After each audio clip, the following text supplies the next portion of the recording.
Bom, saudações a todos, sou Marcos Anino Babalaô e Calgundá, e esse é o canal do YouTube associado ao blog escrito, né, que tem no site www.orumilá-cifá.com.br. Não deixe de ir no blog, tem texto interessante sobre a religião, você pode ter mais informações do que às vezes eu tenho aqui. E esse vídeo vai ser um vídeo papo reto, eu estou preparando uns vídeos maiores, com assuntos mais profundos, e estou gastando mais tempo nisso, estou investindo mais tempo nisso para terminar esses vídeos que eu acho que vão ser mais relevantes. Então eu resolvi fazer para hoje, eu não queria deixar de não ter um vídeo na quarta-feira, um vídeo mais rápido eu vou fazer aqui sobre um assunto que é a questão da quantidade de orixás que tem na religião, tá? Essa religião tem um monte de orixá e as pessoas podem ficar confusas, como é que eu faço, com o que eu me preocupo, eu tenho que aprender sobre todos, mas e aquele, né?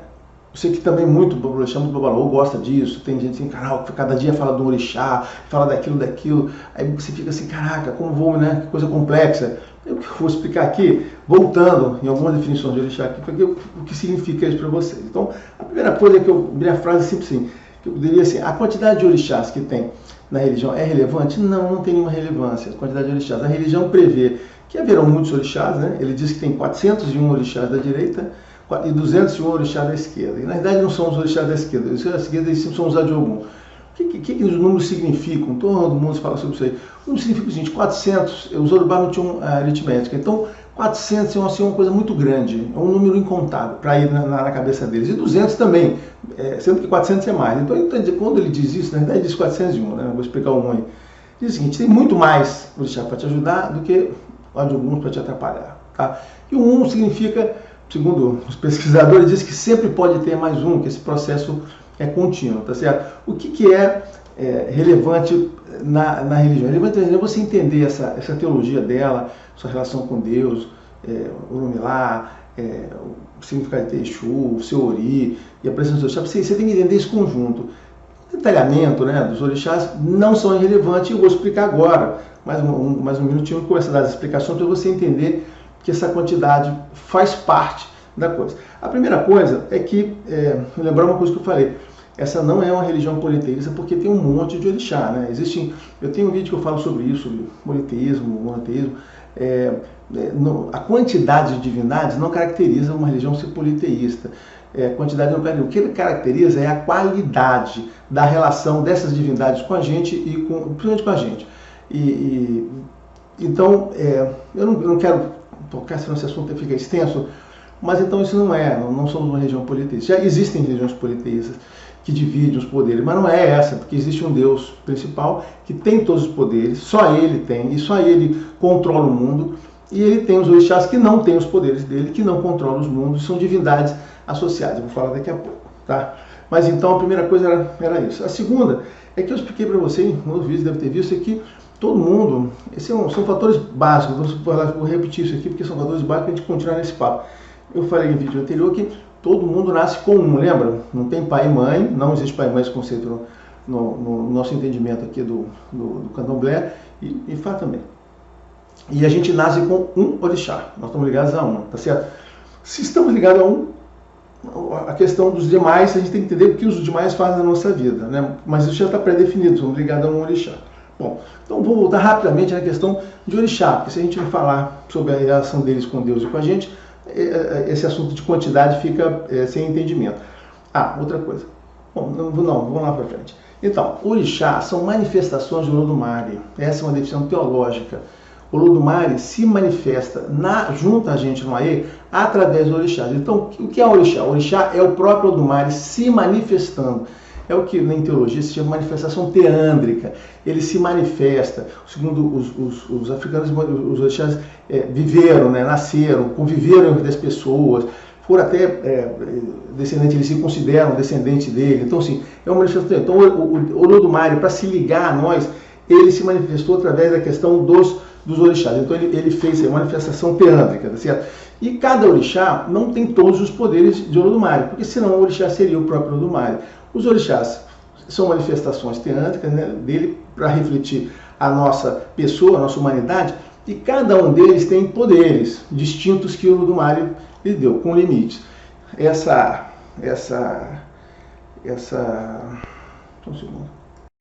Isso é o que caracteriza eles serem ministros, né, porque eles representam o Olodumare junto a gente, sendo o Olodumare, e tem poderes de Olodumare. Se eles não tivessem poderes, seriam embaixadores de Olodumare, mas não são ministros, porque eles atuam, tá? Muito bem. E eles trazem pra gente a questão de arquétipo. Cada orixá, mais ou menos assim, tem muita gente que dá muita ênfase ao arquétipo, e tem outros que dão menos, mas de fato existe um arquétipo. Cada orixá tem um arquétipo comportamental, ou um arquétipo de profissional, de missão, assim, esse aqui é associado à força, esse aqui é associado à realização, esse aqui é associado a mais calma, amor, assim, todos eles têm um arquétipo, tá certo? Eu não quero ficar citando que as pessoas vão logo identificar com eles.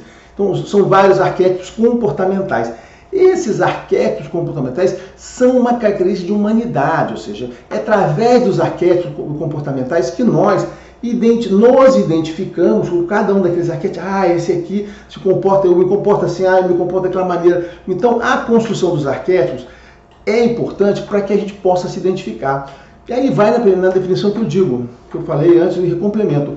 Os orixás são a manifestação teândrica de Olodumare, é a manifestação humanizada de Olodumare, ou seja, é Deus se manifestando para a gente de uma forma humanizada, de modo que nós possamos olhar para aqueles orixás, nos identificar, nos espelhar nele e entender também a Deus, porque, ou seja, é através dos mitos desses orixás que a gente, se identificando, vai aprender através desses mitos comportamentais, as explicações que aconteceram com eles, seja com mitos no qual eles têm a ser, seja com termo, a gente aprende o que é certo e o que é errado, porque essa é a parte de valores, de ética que a religião tem que nos passar. Então, através da humanidade, né, e da força deles, a gente vê eles errando e acertando, e para isso a gente aprende o que a gente deve fazer e o que a gente não deve fazer para não repetir aqueles erros e acertos, tá certo? Então, o Olodumare nos chega através da humanidade e através desses mitos comportamentais, de a gente se identificando, a gente se aproxima deles. Essa é a forma de fazer.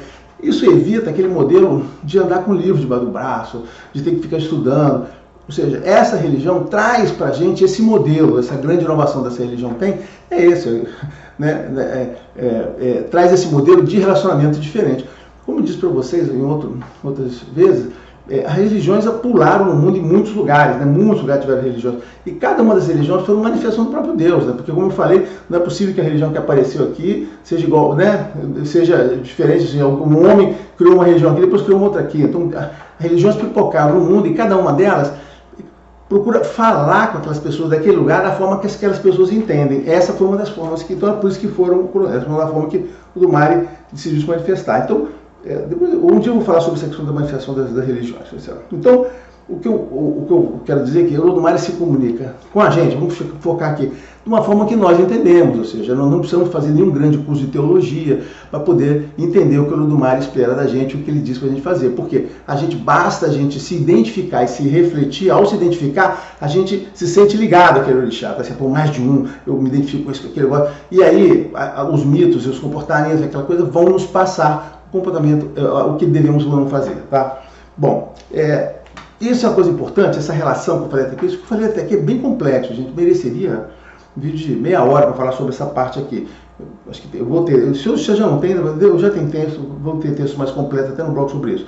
Não existe nessa região idolatria. Esse processo nosso de orixá não é uma idolatria. Isso vai ser tema de um vídeo só sobre esse assunto de idolatria. Nós não temos ídolo, não temos imagem, nós construímos esse tipo de coisa. E nós não fazemos idolatria a esses orixás, é o contrário, né? Tá certo? Os orixás, eles que vêm a nós, nós não vamos, nós não criamos um orixá na cabeça, desenhamos, montamos, muita gente acha que a gente pega uma imagem, bota um barro, esse aqui eu estou criando um Deus, a minha imagem semelhante. Isso não é verdade, tá certo? Os orixás, eles vêm a nós, eles se manifestam a nós.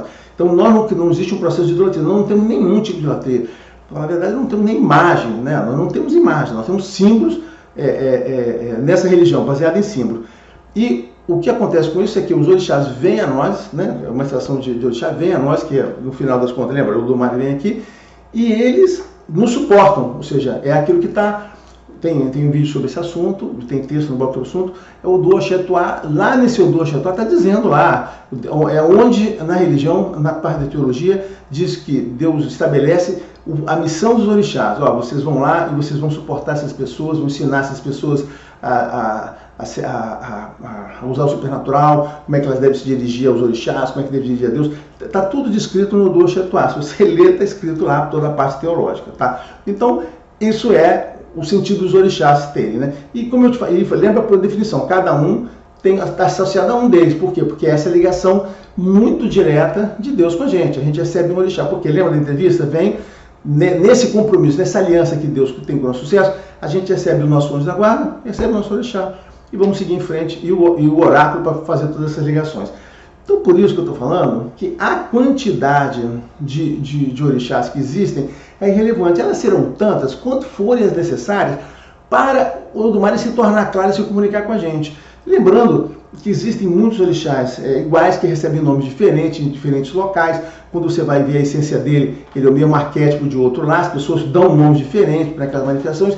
E aí não importa, porque não importa a quantidade, o que importa é a qualidade e o significado do arquétipo. E aquilo trazer, aquele orixá com aquele nome XPTO, trazer para as pessoas daquele local, aquele vínculo lá. Aqui na diáspora, no Brasil, a gente escolheu cultuar 16 orixás, com mais aquelas características de esses orixás são os básicos que tem lá. Além disso, né, lembra que eu falei no outro vídeo, tem a questão das qualidades do orixá, que faz com que esses números se combinem. Então, na verdade, nós temos muito mais do que 16. Mas, como eu falei, esse é um papo de qualidade, eu já falei sobre ele, e é mais do que uma especialização, né? Um detalhamento, e esse papo de qualidade vai ao encontro da individualidade da religião das pessoas. Assunto para um outro vídeo bem mais extenso, tá? O que estou batendo isso. Então, voltando ao ponto, a quantidade não é relevante, por esses motivos que eu dei para vocês. Você não precisa ficar preocupado. Quantos tem? Se nós temos 16, lá eles têm 400, não tem problema. O que importa? Por quê? O que importa? A qualidade da relação.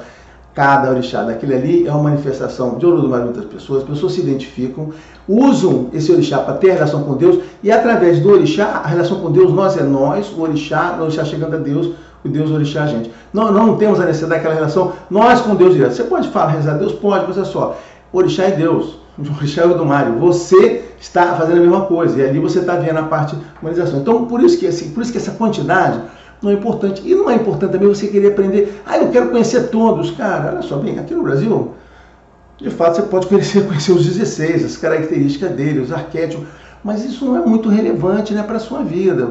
Por que você precisa conhecer aqueles 16? Você precisa ter uma ligação com o seu, tá certo? Ou com aqueles, ou até mais, né? Com aqueles arquétipos com qual você se identifica. Você, pô, caraca, eu me identifico com esse arquétipo. Cara, procure isso. Eu digo o seguinte, se você não sabe qual é o seu orixá, nem todo mundo sabe, porque não é indo em jogo que você vai descobrir o seu orixá. Não é indo em jogo que você vai descobrir o seu orixá. Mas se você não sabe lá qual é, cara, entenda um pouco lá, você vai identificar com um ou com outro arquétipo. Então, as pessoas que ficam no YouTube, na vida real, fala aquele, porque tem o Obá, que tem o Iroko, que tem não sei o que, ficam falando aqueles nomes, você fica, caraca, eu tenho como é que fazer, para que são esses?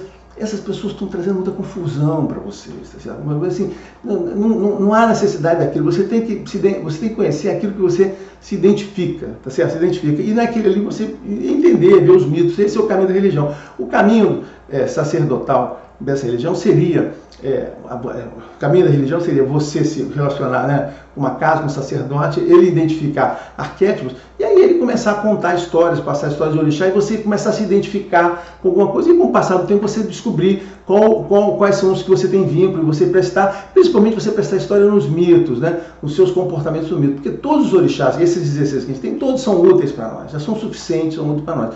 O que a gente tem que ter atenção é isso, né? Conhecer os mitos, conhecer mitos de boa qualidade, tem muito mito inventado, para ver se aqueles mitos são bons, decentes, passam para a gente valores, passam ética. Então, o que o sacerdote tem que fazer de verdade, se o cara dizer que eu sou sacerdote da religião, ele teria que falar isso, né?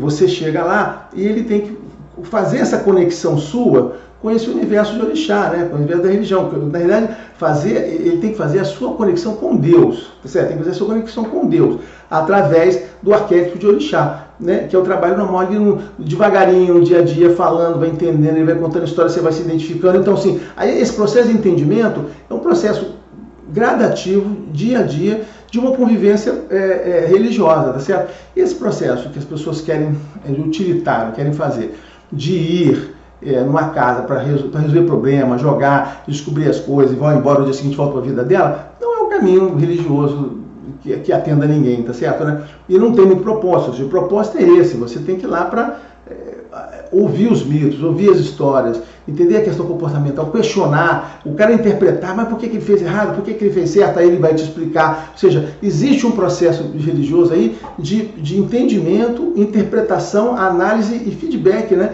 sobre essas histórias, para que você possa entender através das histórias, consulta das explicações lá, o que é bom, o que é ruim para a sua vida ou para a vida de qualquer pessoa, né? Isto é religião, essa é a parte da religião, né? Quando o sacerdote te ajuda a se conectar com a questão dos orixás, com Deus, com a questão da identificação dos orixás. E para isso ele não precisa de jogo, ele não tem que jogar dizendo, você de Oxalá e eu vou só falar as coisas de Oxalá para você. Não, ele tem que ir te falando de tudo, para você ir sintonizando e você entendendo as questões dos arquétipos, as questões comportamentais, aprendendo valores e éticas, e vai sintonizando. Aí, com o passar do tempo, você vai até se localizando, entendendo melhor aquilo. Isso é uma coisa muito interessante, né? Para quem é de uma casa, né, casa de candomblé, às vezes é isso, né?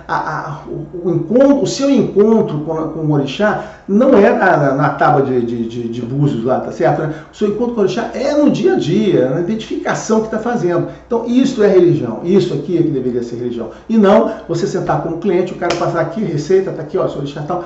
Isso está errado, isso não é um processo religioso. E gera toda essa confusão nas pessoas que sabem. Então, o que eu digo é o seguinte, fulano, fechando aqui, meu vídeo já está no meu tempo, para esse vídeo, papo rápido, né? Eu só queria dizer a seguinte, última coisa, eu vou voltar nesse assunto aqui, mas falar uma coisa rápida aqui. Feitura, nem iniciação, coloca o orixá em você, tá ligado? Eu fui lá, o cara me deu o tal orixá, olha só, não dá, como eu falei, você já nasce com o seu, tá? Você já está ligado a Deus. Então, assim, feitura, o cara não bota mais um em você não, isso não existe, né? Tá certo? Então, assim, não fique preocupado, aquele orixá vai me dar, ou aquele orixá vai me dar o orixá tal, não vai te dar nada, aquele valor vai me dar o orixá tal, não vai te dar nada. Você já tem o que você tem. Eu, como eu falei, né? O cara fica te pintando de azul, amarelo, verde, fazendo um tracinho aqui, agora você está de algum. Você olha para ele, cara, assim, sério, se você acreditar nisso, continue indo nessa pessoa, tá certo? Né? Mas não tem, nem é necessidade. Então, voltando ao final, essa quantidade de orixás é para isso, para você ter essa identificação. E o processo teológico dessa religião, vou falar isso pela terceira vez para ver se fixa em todo mundo. O processo correto dessa religião é isso, é você entrar numa casa, para pertencer àquilo ali, para conhecer as pessoas. E um sacerdote que te conduza a você se encontrar naturalmente com a religião, com os orixás, e através, sim, do entendimento do arquétipo, comportamental, das histórias, do mito, de vocês discutirem essa coisa mais interessante numa casa, que você começa a falar com as pessoas, a contar as histórias, acha interessante, aí você pergunta, mas aí você acha que está correto ou não? Existe um diálogo para ser estabelecido aqui, isso a gente faz em fato também, quando a pessoa vem a gente, na consulta, a gente conta mitos envolvendo, principalmente no caso de Faerumilá, Exu e alguma outra divindade. A gente conta o mito para o cara entender, aí a gente pergunta, você entendeu? Qual é a sua interpretação disso? O que o cara fez errado ou não? Porque aqueles mitos é o que vão transmitir para a pessoa aquilo que está fazendo certo ou não. Então, o trabalho do sacerdote é isso, é fazer esse encontro suave de você com aquilo e você identificando. E com o passar do tempo, você começa a se especializar, achar com quem você identifica mais, olha, eu gosto mais desse aqui, igual que acontece na Igreja Católica, você se identifica com um santo, puxa, eu não me identifiquei com esse santo aqui, não sei o que, vou fazer um culto a ele, vou rezar para ele, mesma coisa aqui, você vai lá, vai identificando, vai aprender, aí você vai chegar, vai ver se é aquele mesmo, aí o próprio cara vai orientando, vai chegar lá. Não é o processo de ser tratado. Se você quiser se comportar como cliente, será tratado como também cliente dessa região, tá bom? Era isso, espero que tenham servido para alguma coisa.